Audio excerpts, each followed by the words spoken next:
ಕರ್ನಾಟಕ ಜನರಿಗೆ ನಮಸ್ಕಾರ. Kharge ji, Congress President, Siddaramaiah ji, our Chief Minister, D.K. Shivkumar ji, K.H. Munyappa ji, senior leaders of the Congress Party, my beloved party workers, friends from the media, brothers and sisters, I'd like to welcome all of you here today. ವೇದಿಕೆ ಮೇಲೆ ಆಸೀನರಾಗಿರ್ತಕ್ಕಂಥ ಎಲ್ಲ ಗಣ್ಯಾತಿ ಗಣ್ಯರೇ, ಕೋಲಾರದ ಮೂಲೆ ಮೂಲೆಯಿಂದ ಬಂದಿರತಕ್ಕಂಥ ಕಾಂಗ್ರೆಸ್ ಪಕ್ಷದ ಕಟ್ಟಾಳುಗಳೇ, ಮಾಧ್ಯಮ ಬಂಧುಗಳೇ, ತಮ್ಮೆಲ್ಲರಿಗೂ ಕೂಡ ಈ ಕಾರ್ಯಕ್ರಮಕ್ಕೆ ಮನಸ್ಪೂರ್ವಕವಾದಂತ ಸ್ವಾಗತ ನಾನು ಕೋರ್ತಾ ಇದ್ದೇನೆ. I still remember when I was a little boy, I came here with my grandmother to the Kolar gold fields.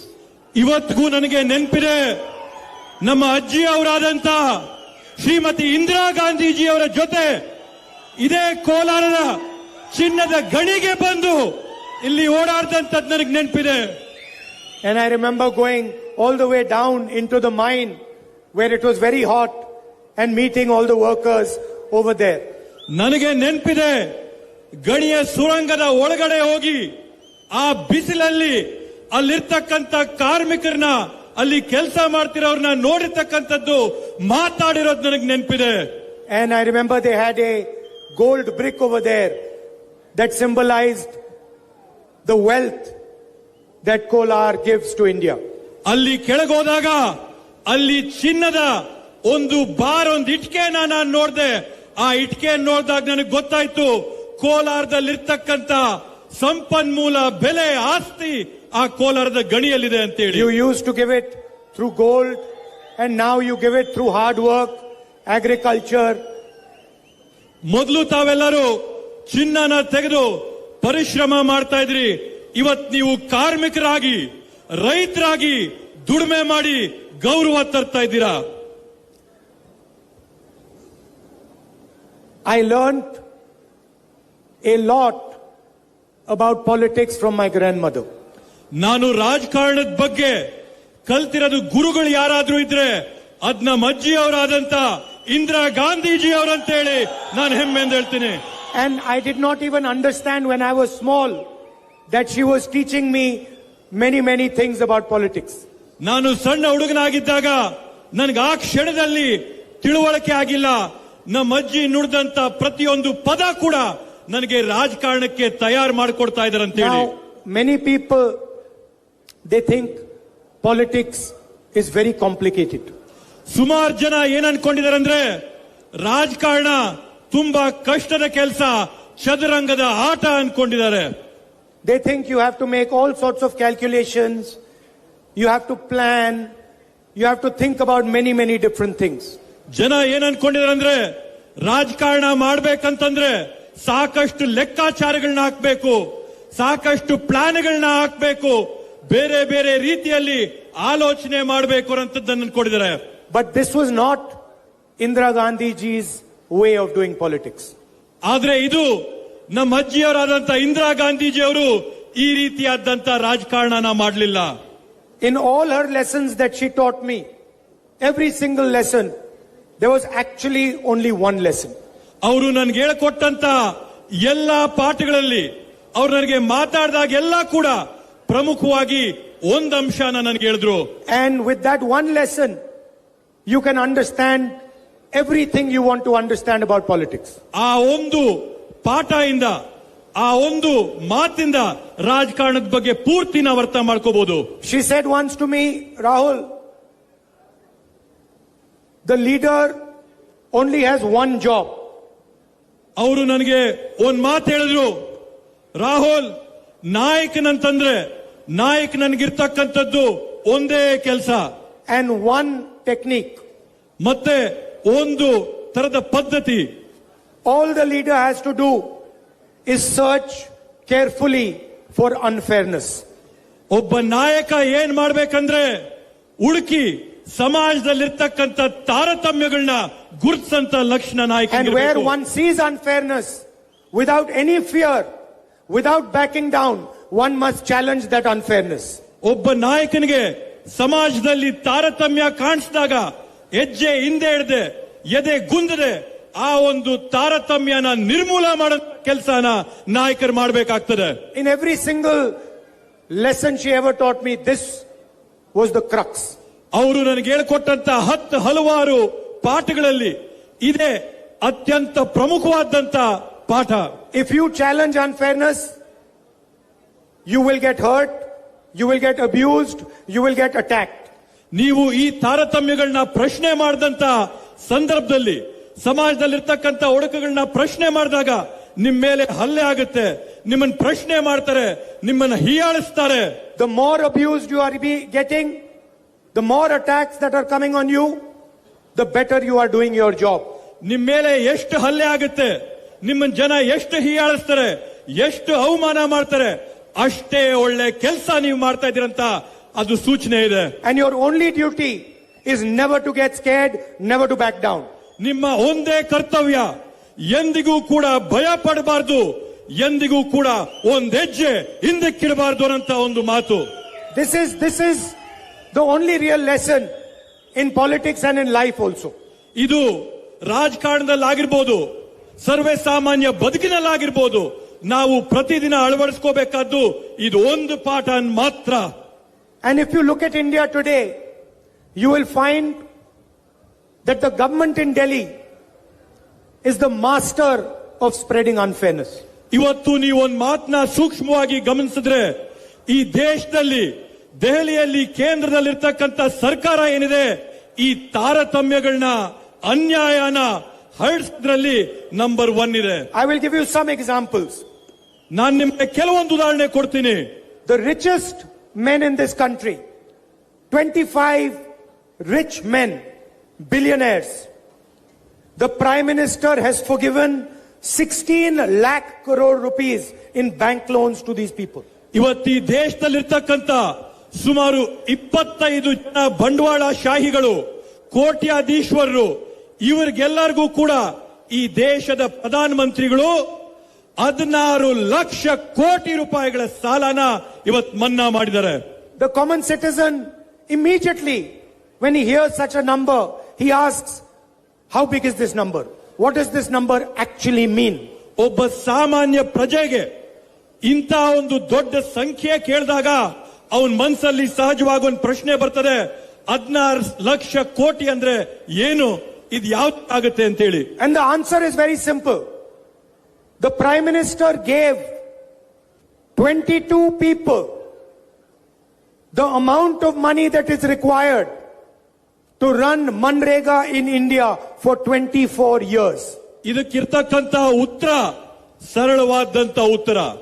ಪ್ರಧಾನ ಮಂತ್ರಿಗಳು ಕೇವಲ 22 ಜನಕ್ಕೆ 16 ಲಕ್ಷ ಕೋಟಿಗಳು ಕೊಟ್ಟು ನರೇಗಾ ಯೋಜನೆ ಅಡಿಯಲ್ಲಿ 25 ವರ್ಷ ನಾವೇನೇನು ಕಾಮಗಾರಿಗಳನ್ನ ಮಾಡಬಹುದು ಅದು 22 ಜನಕ್ಕೆ ಮಾತ್ರ ಕೊಟ್ಟಿದ್ದಾರೆ. You remember that when we were in power in Delhi, we did a farm loan waiver and we forgave the bank loans of India's farmers. ತಮಗ್ ನೆನಪಿರಬಹುದು, ಕೇಂದ್ರದಲ್ಲಿ ನಮ್ಮ ಕಾಂಗ್ರೆಸ್ ಸರ್ಕಾರ ಇದ್ದಂತ ಸಂದರ್ಭದಲ್ಲಿ ರೈತರ ಸಾಲಗಳನ್ನ ಮನ್ನಾ ಮಾಡಿದಂತ ಸರ್ಕಾರ ನಮ್ಮ ಕಾಂಗ್ರೆಸ್ ಸರ್ಕಾರ ಅಂತ ನೆನಪಿದೆ. There are crores and crores of farmers in India. ಈ ದೇಶದಲ್ಲಿ ಕೋಟ್ಯಾಂತರ ರೈತರು ಇವತ್ತು ಬದುಕು ಮಾಡ್ತಾ ಇದ್ದಾರೆ. Now, if we started today and we forgave the farmers' bank loans for the next 24 years, it would still not amount to the money that Narendra Modi has given 25 business people. ನಾವು ಇವತ್ತು ಈ ತಕ್ಷಣ ಪ್ರಾರಂಭ ಮಾಡಿ ರೈತರ ಸಾಲಗಳನ್ನೆಲ್ಲ ಕೂಡ ಮನ್ನಾ ಮಾಡಿದ್ರೆ ಮುಂದೆ ಬರಂತ 24 ವರ್ಷ ನಾವೇನ್ ಸಾಲ ಮನ್ನಾ ಮಾಡ್ತೀವೋ ಅದಕ್ಕಿಂತ ಜಾಸ್ತಿ ಸಾಲ ಮನ್ನಾ ನರೇಂದ್ರ ಮೋದಿ ಅವರು ಅವ್ರ ಸ್ನೇಹಿತರಿಗೆ 22 ಜನಕ್ಕೆ ಸಾಲ ಮನ್ನಾ What you have done for 22 people is an insult to every single farmer in India. ನೀವು ನಿಮ್ಮ 22 ಸ್ನೇಹಿತರಿಗೆ ಮಾಡಿರ್ತಕ್ಕಂತ ಒಂದು ಸಹಾಯ ಈ ದೇಶದಲ್ಲಿರ್ತಕ್ಕಂತ ಪ್ರತಿಯೊಬ್ಬ ರೈತನಿಗೂ ಕೂಡ ನೀವು ಮಾಡಿರ್ತಕ್ಕಂತ ಅನ್ಯಾಯ ಅವಮಾನ ಅಂತ ಈ ಸಂದರ್ಭದಲ್ಲಿ ನಾನು It is a ಹೇಳಕ್ crime ಬಯಸ್ತೀನಿ. against every farmer's family. ಇದು ನೀವು ಮಾಡಿರ್ತಕ್ಕಂತ ಪ್ರತಿಯೊಂದು ರೈತರ ಕುಟುಂಬದ ವಿರುದ್ಧವಾಗಿ ಮಾಡಿರ್ತಕ್ಕಂತ ಅನ್ಯಾಯ ಅಗೌರವ ಅಂತ ಹೇಳ್ತೀನಿ. And you say nothing when the farmers ask you for the same exact thing. ರೈತರು ನಿಮ್ಮನ್ನ ಸಾಲ ಮನ್ನಾ ಮಾಡೋದಕ್ಕೆ ಮನವಿ ಮಾಡಿದಾಗ ನಿಮ್ ಬಾಯಿಂದ ಕನಿಷ್ಠ ಒಂದು ಪದ ಒಂದು ಶಬ್ದ ಕೂಡ ಹೊರಗೆ ಬರಲಿಲ್ಲ. The situation in India today is that 22 people have the same amount of money as 70 crore people. ಇವತ್ತು ಭಾರತ ದೇಶದ ಪರಿಸ್ಥಿತಿ ಯಾವ ತರ ಇದೆ ಅಂತಂದ್ರೆ 22 ಬಂಡವಾಳ ಶಾಹಿಗಳ ಹತ್ರ ಎಷ್ಟು ಆಸ್ತಿ ಇದೆಯೋ ಈ ದೇಶದಲ್ಲಿರ್ತಕ್ಕಂಥ ಉಳಿದ 70 ಕೋಟಿ ಜನರ ಹತ್ರ ಅಷ್ಟು ಆಸ್ತಿ ಇದೆ. Please look at the front row of this stage. There are approximately 22 people sitting in the front row of this stage. ಇವತ್ತು ಈ ವೇದಿಕೆನ ನೀವು ಗಮನಿಸಿ, ಈ ವೇದಿಕೆ ಮೇಲೆ ಅಂದಾಜ್ ಮೇಲೆ 22 ಜನ ಮುಂದೆ ಕೂತಿದ್ದಾರೆ. In India, 22 people, just the number of people sitting on this stage, own as much as half of India's population. ವಿಶೇಷವಾಗಿ ಗಮನಿಸಿ, ಈ ವೇದಿಕೆಯಲ್ಲಿರತಕ್ಕಂತ ಎಷ್ಟು ಜನ ಇರಬಹುದು, ಒಂದ್ 22 ಜನ ಈ ದೇಶದಲ್ಲಿರ್ತಕ್ಕಂಥ 70 ಕೋಟಿ ಪ್ರಜೆಗಳ ಆಸ್ತಿ 22 ಜನರ ಹತ್ರ ಮಾತ್ರ ಇದೆ. They have unlimited money, unlimited resources. They can dream any dream they want, and the rest of India just watches them. ಅವರ ಹತ್ರ ಬೇಕಾದಷ್ಟು ಕಾಸು ಹಣ ಇದೆ, ಕನಸಿಲ್ದಷ್ಟು ಅವ್ರ ಹತ್ರ ಸಂಪನ್ಮೂಲಗಳಿದೆ, ಆಸ್ತಿ ಅಂತಸ್ತು ಐಶ್ವರ್ಯ ಇದೆ. ಅವರು ಏನ್ನ ಕನಸಲ್ಲಿ ಊಹೆ ಮಾಡ್ತಾರೋ ಅದನ್ನೆಲ್ಲವನ್ನೂ ಕೂಡ ಪಡ್ಕೊಳ್ಳಂತ ಶಕ್ತಿ ಇದೆ. ನೀವು ಪ್ರಜೆಗಳು ಅದನ್ನ ಕೂತಿ ನೋಡ.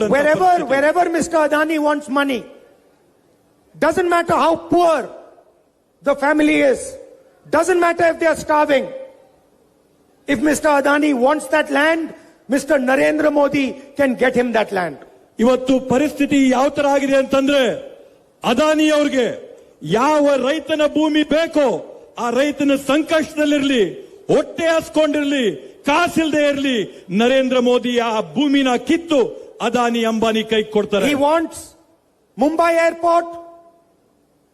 The owner will get a CBI case and soon will hand the airport to Adani.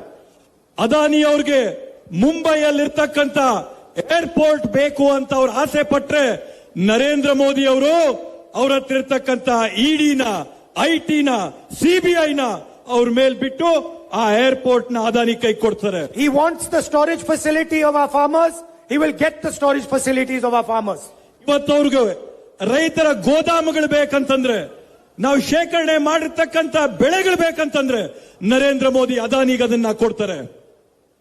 Wherever you look, these 22 people have access. ನೀವೆಲ್ಲಾದ್ರೂ ನೋಡ್ರಿ, ಏನನ್ನ ಗಮನಿಸ್ರಿ, ಈ 22 ಜನ ಏನನ್ ಬೇಕಾದ್ರೂ ಸರ್ವವ್ಯಾಪಿಯಾಗಿ ಎಲ್ಲವನ್ನೂ ಕೂಡ ಪಡ್ಕೋತಾರೆ. If you look at India's population, 15% of India is from the Dalit community. ಇವತ್ತು ನೀವು ಭಾರತದ ಜನಸಂಖ್ಯೆಯನ್ನ ಗಮನಿಸಿದ್ರೆ 15% ಜನ ಇವತ್ತು ದಲಿತ ಸಮುದಾಯಕ್ಕೆ ಸೇರಂತವರಾಗಿರ್ತಾರೆ. 8% of India is from the tribal community. 8% ಜನ ಪರಿಶಿಷ್ಟ ಪಂಗಡಗಳಿಗೆ ಸೇರಂತ ಸಮುದಾಯಕ್ಕೆ ಇದ್ದಾರೆ. Approximately 50% of India is from the backward community. ಈ ದೇಶದಲ್ಲಿರ್ತಕ್ಕಂಥ ಸುಮಾರು 50% ಜನ ಹಿಂದುಳಿದ ವರ್ಗಗಳಿಗೆ ಸೇರಿದಂತವರಾಗಿರ್ತಾರೆ. 15% of India is from the minorities. ಈ ದೇಶದಲ್ಲಿ 15% ಜನ ಅಲ್ಪಸಂಖ್ಯಾತರ ಸಮುದಾಯಕ್ಕೆ ಸೇರಂತವರಾಗಿರ್ತಾರೆ. And approximately 5% are poor general caste people. ಅಂದಾಜು ಮೇಲೆ ಇದ್ರ ಜೊತೆಗೆ ಒಂದು 5% ಜನ ಬಡತನದ ರೇಖೆಯ ಕೆಳಗಿರ್ತಕ್ಕಂಥವ್ರಿಗೆ ಸೇರ್ತಾರೆ. If you add these numbers, they come to more than 90% of our population. ನೀವು ಈ ಅಂಕಿಅಂಶಗಳನ್ನ, ಸಂಖ್ಯೆಗಳನ್ನ ಎಲ್ಲ ಕೂಡ ಕೂಡಿದ್ರೆ ಸುಮಾರು 90% ವರ್ಗು ನಮ್ಮ ದೇಶದ ಒಂದು ಜನಸಂಖ್ಯೆ ಬರುತ್ತೆ. But if you look at all of India's institutions, ಆದ್ರೆ ನೀವು ದೇಶದ ಎಲ್ಲ ಸಂಸ್ಥೆಗಳನ್ನ ಗಮನಿಸಿದ್ರೆ, yeah, if you look at all our institutions, you will not find any trace of these communities. ಆದ್ರೆ ನೀವು ಈ ದೇಶದ ಎಲ್ಲ ಸಂಸ್ಥೆಗಳನ್ನ ನೋಡಿದ್ರೆ ಈ ಸಮುದಾಯಗಳ ಸುಳಿವು ಕೂಡ ನಿಮ್ಗೆಲ್ಲೂ ಸಿಕ್ಕಲಿಲ್ಲ. There are thousands and thousands of anchors in India. Anchors, media anchors. ಈ ದೇಶದಲ್ಲಿ ಸಾವಿರಾರು ಸಂಖ್ಯೆಯಲ್ಲಿ ಮಾಧ್ಯಮದ ನಮ್ಮ ಮಿತ್ರರಿದ್ದಾರೆ. There are media companies, the largest media companies in the land. ಈ ದೇಶದಲ್ಲಿ ಮಾಧ್ಯಮ ಕಂಪನಿಗಳಿವೆ, ವಿಶಾಲವಾದಂತ ದೊಡ್ಡ ದೊಡ್ಡ ಮಾಧ್ಯಮಗಳಿದ್ದಾರೆ. I took out a list of owners of media companies and of the top anchors in India. ಈ ಒಂದು ಮಾಧ್ಯಮಗಳ ನಂಬರ್ 1 ಅಲ್ಲಿ ಇರ್ತಕ್ಕಂಥ ಕಂಪನಿಗಳ ಪಟ್ಟಿನ ನಾನು ತೆಗೆದಿದ್ದೀನಿ. ಅಲ್ಲಿರ್ತಕ್ಕಂಥ ಆಂಕರ್ಗಳ ಹೆಸರನ್ನ ನಾನು ತೆಗೆದಿದ್ದೀನಿ. They create public opinion. ಒಂದು ಸಾರ್ವಜನಿಕರನ್ನ ನೀವು ಕೇಳಿ, ಅವರು ಸಾರ್ವಜನಿಕರಲ್ಲಿ ಅಭಿಪ್ರಾಯನ ಮೂಡಿಸ್ತಾರೆ. But I was surprised because they never speak about unemployment. They never speak about price rise. They never speak about fairness. So I checked who are the owners and who are the media personalities. ಇವತ್ತು ನನಗೊಂದು ಆಶ್ಚರ್ಯ ಆಗ್ತದೆ. ಮಾಧ್ಯಮಗಳನ್ನ ನಾವು ನೋಡಿದ್ರೆ ಬೆಲೆ ಏರಿಕೆ ಬಗ್ಗೆ ಯಾರು ಮಾತಾಡ್ತಾ ಇಲ್ಲ, ಅನ್ಯಾಯದ ಬಗ್ಗೆ ಯಾರು ಮಾತಾಡ್ತಾ ಇಲ್ಲ, ನಿರುದ್ಯೋಗದ ಬಗ್ಗೆ ಯಾರು ಮಾತಾಡ್ತಾ ಇಲ್ಲ. ಇದು ಯಾಕೆ ಆಗ್ತಾ ಇದೆ ಅಂತ ನಾನು ತೆಗೆದು ನೋಡಿದಂತ ಸಂದರ್ಭದಲ್ಲಿ, And to my utter shock and amazement, I did not find one backward caste person. I did not find one Dalit. I did not find one tribal. I did not find one poor general caste man. ಇವತ್ತು ನನ್ನ ಆಶ್ಚರ್ಯಕ್ಕೆ ಆ ಮಾಧ್ಯಮಗಳ ಕಂಪನಿಗಳ ಮಾಲೀಕರ ಪಟ್ಟಿ ತೆಗೆದಾಗ ಒಬ್ಬ ದಲಿತನ ಹೆಸರಿಲ್ಲ, ಒಬ್ಬ ಪರಿಶಿಷ್ಟ ಪಂಗಡದವರ ಹೆಸರಿಲ್ಲ, ಒಬ್ಬ ಹಿಂದುಳಿದವರ ಹೆಸರಿಲ್ಲ, ಒಬ್ಬ ಅಲ್ಪಸಂಖ್ಯಾತರ ಹೆಸರಿಲ್ಲ, ಒಬ್ಬ ಬಡವರ ಹೆಸರಿಲ್ಲ. Then I thought to myself, this is very interesting. 90% of India is not represented anywhere in the Indian media. ಆವಾಗ ನನಗೊಂದು ಯೋಚನೆ ಬಂತು. ಭಾರತ ದೇಶದ 90% ಜನ ಮಾಧ್ಯಮದ ವರ್ಗದಲ್ಲಿ ಒಬ್ಬರಿಗೂ ಕೂಡ ಅವಕಾಶ ಸಿಕ್ಕಿಲ್ಲ. Obviously, they don't write about India's issues. ಇದರಿಂದ ಖಂಡಿತವಾಗಿ ಅವರು ಈ ದೇಶದ ಸಮಸ್ಯೆಗಳ ಬಗ್ಗೆ ಮಾತಾಡೋದಿಲ್ಲ.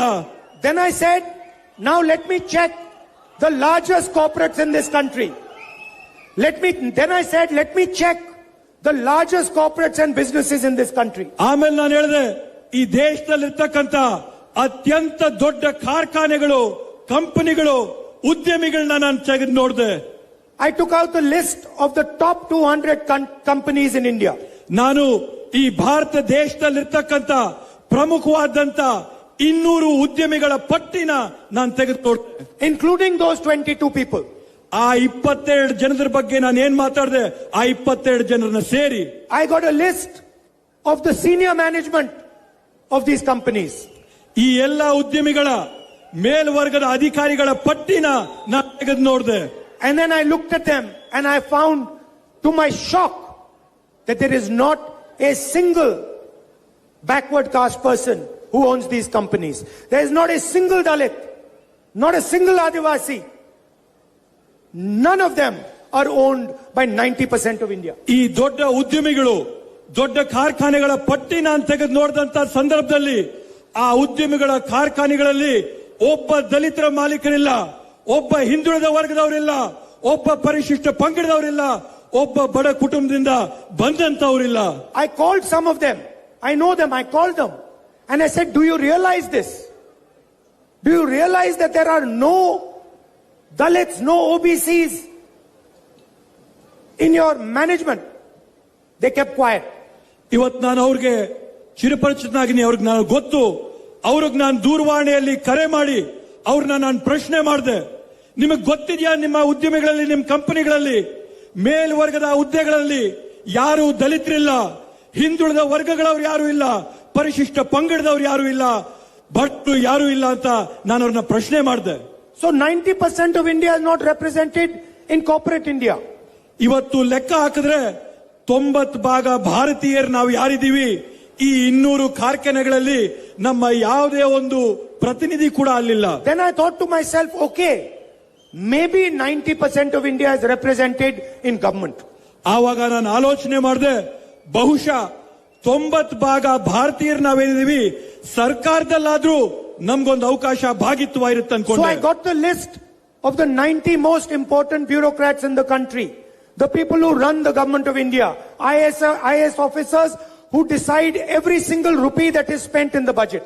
ಆವಾಗ ನಾನು ಈ ದೇಶನ ನಡೆಸಂತ 90 ಪ್ರಮುಖವಾದಂತ IAS ಅಧಿಕಾರಿಗಳ ಪಟ್ಟಿ, ಬೇರೆ ಬೇರೆ ಇಲಾಖೆಗಳನ್ನ ನಡೆಸಂತ ಹುದ್ದೆಗಳಲ್ಲಿ ಕೂತಿರ್ತಕ್ಕಂಥ ಮುಖ್ಯಸ್ಥರ ಪಟ್ಟಿನ ನಾನು ತೆಗೆದು ನೋಡಿ ಇದರಲ್ಲಿ ಯಾರಿರ್ಬೋದು ಅಂತ ನೋಡಿದೆ. And then I got another shock.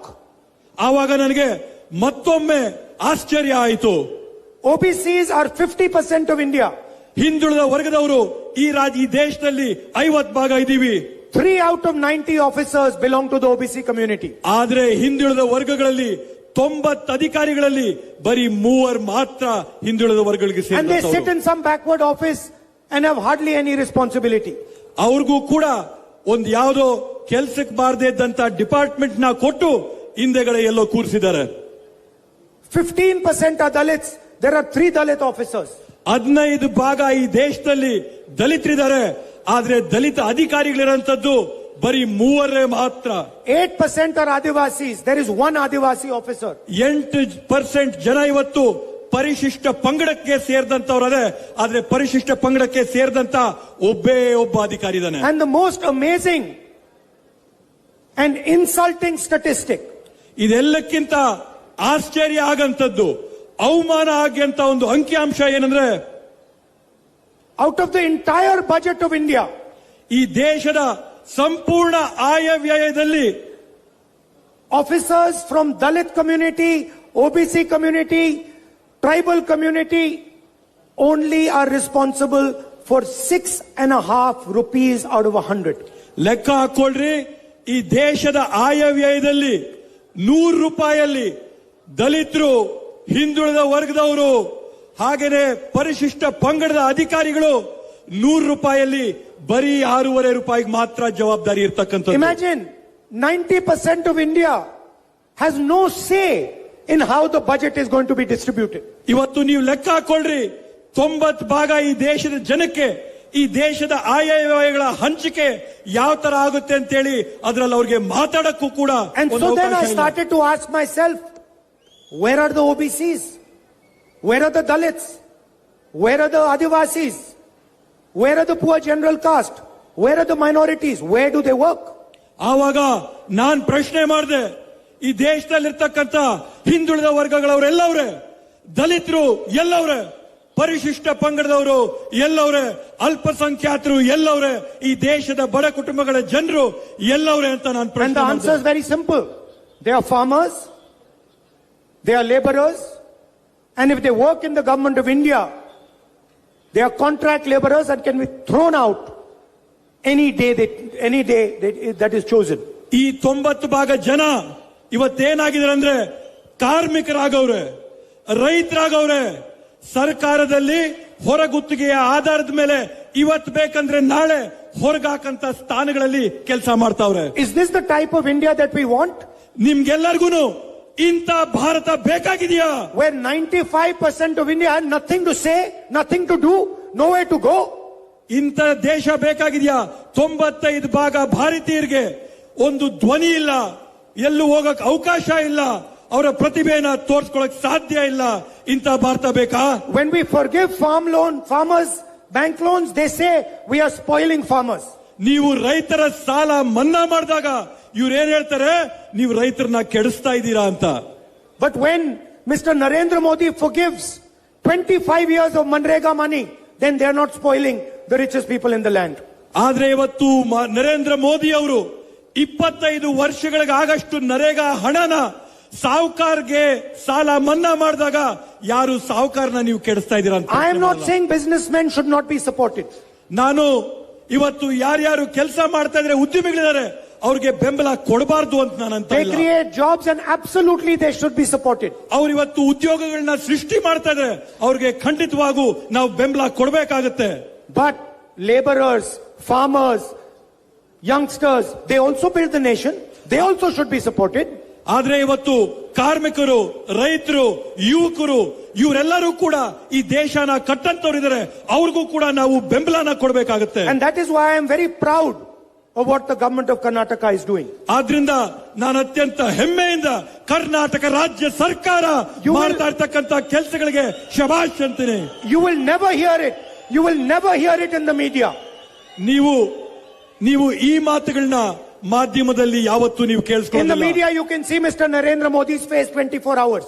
ನಿಮಗೆ ಮಾಧ್ಯಮಗಳಲ್ಲಿ ನರೇಂದ್ರ ಮೋದಿ ಅವರ ಮುಖನ 24 ಗಂಟೆ ತೋರಿಸ್ತಾ ಇರ್ತಾರೆ. You can see Bollywood stars, you can see cricketers, but you will never see a poor farmer. ಇವತ್ತು ನೀವು ಮಾಧ್ಯಮಗಳಲ್ಲಿ ಚಿತ್ರಗಳ ನಟಗಳನ್ನ ನೋಡ್ತೀರಾ, IPL ಅಲ್ಲಿ ಆಡಂತ ಕ್ರಿಕೆಟ್ ಅವ್ರನ್ನ ನೋಡ್ತೀರಾ, ಆದ್ರೆ ಬಡ ರೈತನ್ನ ನೀವೆಲ್ಲೂ ಕೂಡ ನೋಡಲ್ಲ. That is why when the government of Karnataka gives 2,000 rupees a month to over 1 crore women, it makes me feel really happy. ಆದ್ರಿಂದ ಇವತ್ತು ಕರ್ನಾಟಕ ರಾಜ್ಯ ಸರ್ಕಾರದಿಂದ ಮಹಿಳೆಯರಿಗೆ 1 ಕೋಟಿ ಮಹಿಳೆಯರಿಗೆ 2,000 ರೂಪಾಯಿ ಕೊಟ್ಟಾಗ ಅತ್ಯಂತ ಸಂತೋಷ ನನಗಾಗುತ್ತೆ. When we give 200 units of power to 1.6 crore households, we help the poorest people in our land. ನಾವು ಈ ರಾಜ್ಯದ 1,60,00,000 ಜನಕ್ಕೆ ಉಚಿತವಾಗಿ ವಿದ್ಯುತ್ ಕೊಟ್ಟಾಗ ಈ ರಾಜ್ಯದ ಜನಕ್ಕೆ ನಾವು ಸಹಾಯ ಮಾಡಿದಂಗಾಗುತ್ತೆ. When we give 10 kgs of rice to 1.18 crore families, we build this nation. ನಾವು ಈ ರಾಜ್ಯದ 1,18,00,000 ಕುಟುಂಬಗಳಿಗೆ ಉಚಿತವಾಗಿ 10 ಕೆಜಿ ಅಕ್ಕಿ ಕೊಟ್ಟಾಗ ಈ ದೇಶನ ಕಟ್ಟಂತ ಕೆಲಸ ನಮ್ಮ ಪಕ್ಷ ಮಾಡುತ್ತೆ. How can people who are hungry build the nation? ಈ ದೇಶನ ಹೊಟ್ಟೆ ಹಸಿವಿರ್ತಕ್ಕಂಥ ಜನ ಈ ದೇಶನ ಕಟ್ಟಕ್ ಸಾಧ್ಯನಾ? When we give free bus tickets to our sisters and mothers in Karnataka, when we give 3,000 rupees a month to our unemployed graduates, we are doing fairness. We are creating fairness in India. ಇವತ್ತು ನಾವು ನಮ್ಮ ತಾಯಂದ್ರಿಗೆ, ಅಕ್ಕ ತಂಗಿಯಂದ್ರಿಗೆ ಶಕ್ತಿ ಯೋಜನೆ ಅಡಿಯಲ್ಲಿ ಬಸ್ಗಳಲ್ಲಿ ಪ್ರಯಾಣ ಮಾಡಕ್ ಅವಕಾಶ ಮಾಡಿಕೊಟ್ಟಾಗ, ನಮ್ಮ ಯುವಕರಿಗೆ ಯುವ ನಿಧಿ ಅಡಿಯಲ್ಲಿ 3,000 ರೂಪಾಯಿ ಕೊಟ್ಟಾಗ ನಾವು ಸಮಾಜದಲ್ಲಿ ನ್ಯಾಯ ಕೊಡಂತ ಕೆಲಸನ ಇವತ್ತು ನಾವು ಮಾಡ್ತಾ ಇದೀವಿ. And that is why we are committed to 5 guarantees when we win the election in Delhi. ಆದ್ರಿಂದ ನಾವು ಈ ಬಾರಿ ಕೇಂದ್ರದಲ್ಲಿ ಕಾಂಗ್ರೆಸ್ ಸರ್ಕಾರ ಅಧಿಕಾರಕ್ಕೆ ಬಂದಾಗ ನಾವು ಕೇಂದ್ರದಿಂದ ನಿಮ್ಗೆ 5 ಗ್ಯಾರಂಟಿ ಕೊಡ್ತೀವಿ. Because we cannot allow the type of unfairness that is taking place in India. ಯಾಕಂತಂದ್ರೆ ಇವತ್ತು ಈ ದೇಶದಲ್ಲಿರ್ತಕ್ಕಂಥ ತಾರತಮ್ಯ ಅನ್ಯಾಯಗಳನ್ನ ನಾವು ಈ ದೇಶದಲ್ಲಿ ಇರಕ್ಕೆ ಬಿಡಕ್ಕೆ ಸಾಧ್ಯವಿಲ್ಲ. This is an insult to every single Indian mother and father. ಇದು ಈ ದೇಶದ ಪ್ರತಿಯೊಬ್ಬ ತಂದೆ ತಾಯಿಗೆ ಮಾಡಿದಂತ ಅವಮಾನ ಅಂತ ನಾವು who give their entire life for this country. ಈ ದೇಶಕ್ಕಾಗಿ ತಮ್ಮ ಜೀವನಗಳನ್ನ ಪ್ರಾಣಗಳನ್ನ ತ್ಯಾಗ ಮಾಡಿದಂತವ್ರಿಗಾಗಿ. So for farmers, we are going to give them a guaranteed legal minimum support price for their product. ನಾವು ಪ್ರತಿಯೊಬ್ಬ ರೈತರಿಗೆ ಒಂದು ನ್ಯಾಯಯುತವಾದಂತ ಕನಿಷ್ಠ ಬೆಂಬಲ ಬೆಲೆನ ಕೊಡ್ತೀವಿ ಅಂತ ಘೋಷಣೆ ಮಾಡ್ತಾ ಇದ್ದೀವಿ. And we are going to forgive the bank loans of our farmers. ಮತ್ತೆ ವಿಶೇಷವಾಗಿ ರೈತರ ಎಲ್ಲ ಸಾಲಗಳನ್ನ ಮನ್ನಾ ಮಾಡ್ತೀವಿ ಅಂತ ಹೇಳ್ತಾ ಇದೀವಿ. ಈ ಸಂದರ್ಭದಲ್ಲಿ Karnataka government gives 24,000 rupees a year, 2,000 rupees a month to its women. Karnataka ರಾಜ್ಯ ಸರ್ಕಾರ ರಾಜ್ಯದಲ್ಲಿರ್ತಕ್ಕಂಥ ತಾಯಂದರಿಗೆ ವರ್ಷಕ್ಕೆ 24,000 ರೂಪಾಯಿ, ತಿಂಗಳಿಗೆ 2,000 ರೂಪಾಯಿ ತಾಯಂದ್ರಿಗೆ ಕೊಡೋ ಕೆಲಸ ಮಾಡ್ತಾರೆ. Mr. Modi, please listen to this carefully. Narendra Modi ಅವರೇ, ದಯವಿಟ್ಟು ಇದನ್ನ ತಾವು ಕೇಳಿಸ್ಕೊಳ್ಳಿ. We are going to give 1 lakh rupees every year to India's poorest women. ನಾವು ಪ್ರತಿ ವರ್ಷ 1 ಲಕ್ಷ ರೂಪಾಯಿಗಳನ್ನ ಈ ದೇಶದ ಅತ್ಯಂತ ಬಡ ಮಹಿಳೆಯರಿಗೆ ಕೊಡಂತ ಕೆಲಸ ನಾವು ಮಾಡ್ತೀವಿ. If you can give millions and millions and millions of rupees to Mr. Adani, we can give millions and millions of rupees to India's poor women. ನೀವು ಕೋಟಿ ಕೋಟಿ ಕೋಟಿ ರೂಪಾಯಿಗಳನ್ನ ಅದಾನಿ ಅಂಬಾನಿಗೆ ಕೊಡಕ್ಕೆ ಸಾಧ್ಯ ಇದ್ರೆ, ನಾವು ಕಾಂಗ್ರೆಸ್ ಪಕ್ಷದಿಂದ ಕೋಟಿ ಕೋಟಿ ರೂಪಾಯಿಗಳನ್ನ ಈ ದೇಶದ ಬಡ ಮಹಿಳೆಯರಿಗೆ ನಾವು ಕೊಡ್ತೀವಿ ಅಂತ ಹೇಳ್ತೀವಿ. One woman in every single poor family is going to get 8,500 rupees a month, 1 lakh rupees a year directly in her bank account. ಈ ದೇಶದಲ್ಲಿರ್ತಕ್ಕಂಥ ಪ್ರತಿ ಬಡ ಕುಟುಂಬದ ಮಹಿಳೆ ತಿಂಗಳಿಗೆ 8,500 ರೂಪಾಯಿ ವರ್ಷಕ್ಕೆ 1 ಲಕ್ಷ ರೂಪಾಯಿ ನೇರವಾಗಿ ಅವರ ಖಾತೆಗಳಿಗೆ ಹಾಕಂತ ಕೆಲಸ ನಮ್ಮ ಸರ್ಕಾರ ಮಾಡುತ್ತೆ. And we are going to do a caste census and a financial survey at the national level. ನಾವು ನಿಮ್ಗೊಂದು ಆಶ್ವಾಸನೆ ಕೊಡ್ತೀವಿ, ದೇಶಾದ್ಯಂತ ನಾವೊಂದು ಜಾತಿ ಗಣತಿ ಮತ್ತೆ ಒಂದು ಆರ್ಥಿಕ ಗಣತಿನ ಮಾಡಿ ತೋರಿಸ್ತೀವಿ ಅಂತ ಹೇಳ್ತಾ So that ಇದೀವಿ. every Dalit, every tribal, every backward, every poor general caste man, every minority knows how many of them there are in this country. ಇವತ್ತು ಈ ದೇಶದಲ್ಲಿರ್ತಕ್ಕಂಥ ಪ್ರತಿಯೊಬ್ಬ ದಲಿತರು, ಪ್ರತಿಯೊಬ್ಬ ಪರಿಶಿಷ್ಟ ಪಂಗಡದವರು ಸೇರಿದಂತವರು, ಹಿಂದುಳಿದ ವರ್ಗದವರು, ಬಡವರು ಎಲ್ಲರಿಗೂ ಕೂಡ ನಮ್ಮ ಸಂಖ್ಯೆ ಎಷ್ಟಿದೆ, ಸಂಖ್ಯೆ ಬಲ ಏನಿದೆ ಅಂತ ಹೇಳಿ ಪ್ರತಿಯೊಬ್ಬರಿಗೂ We are going to ಗೊತ್ತಾಗಬೇಕಾಗಿದೆ. do an X-ray of India and place it in front of the people of India. ನಾವು ಈ ದೇಶದ ಎಕ್ಸ್ರೇನ ತೆಗೆದು ನಿಮ್ ಮುಂದೆ ಇಟ್ಟು ತೋರಿಸ್ತೀವಿ. ನಾವು This is what you have and this is what India has.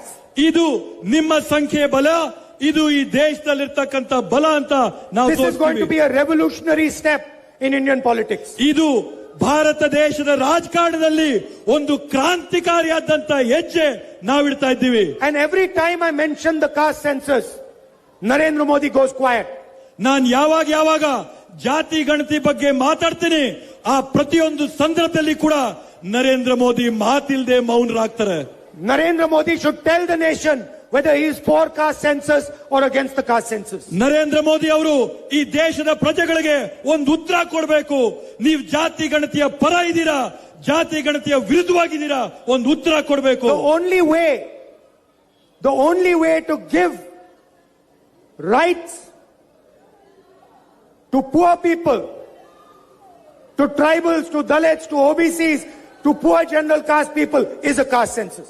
ಇವತ್ತು ಈ ದೇಶದಲ್ಲಿ ದಲಿತರಿಗೆ, ಅಲ್ಪಸಂಖ್ಯಾತರಿಗೆ, ಪರಿಶಿಷ್ಟ ಪಂಗಡದವ್ರಿಗೆ, ಹಿಂದುಳಿದವ್ರಿಗೆ ಅವರ ಹಕ್ಕುಗಳನ್ನ ನಾವು ಕೊಡಬೇಕು ಅಂತಂದ್ರೆ ಇವತ್ತು ಜಾತಿ ಗಣತಿ ಮಾಡಿದ್ರೆ ಮಾತ್ರ ಸಾಧ್ಯ ಅಂತ ಈ And we are ಸಂದರ್ಭದಲ್ಲಿ committed to it in Karnataka and at the national level. ಇವತ್ತು ನಾನು ನಿಮ್ಗೆ ಆಶ್ವಾಸನೆ ಕೊಡ್ತಾ ಇದ್ದೀನಿ, ಕರ್ನಾಟಕದಲ್ಲಿ ಕೂಡ ಇದನ್ನ ಮಾಡ್ತೀವಿ, ರಾಷ್ಟ್ರದಲ್ಲಿ ಕೂಡ ಇದನ್ನ ಮಾಡ್ತೀವಿ ಅಂತ Finally, ಹೇಳ್ತೀನಿ. Narendra Modi has destroyed the employment system in India. ಇವತ್ತು ಕಡೆಯಲ್ಲಿ ನಾನೊಂದು ಮಾತು ಹೇಳ್ತೀನಿ, ನರೇಂದ್ರ ಮೋದಿಜಿ ಅವರು ಈ ದೇಶದಲ್ಲಿರ್ತಕ್ಕಂಥ ಉದ್ಯೋಗಗಳ ವ್ಯವಸ್ಥೆನ ಹಾಳು ಮಾಡಿಕ್ಕಿದ್ದಾರೆ. Mr. Adani's son can get a job wherever he wants.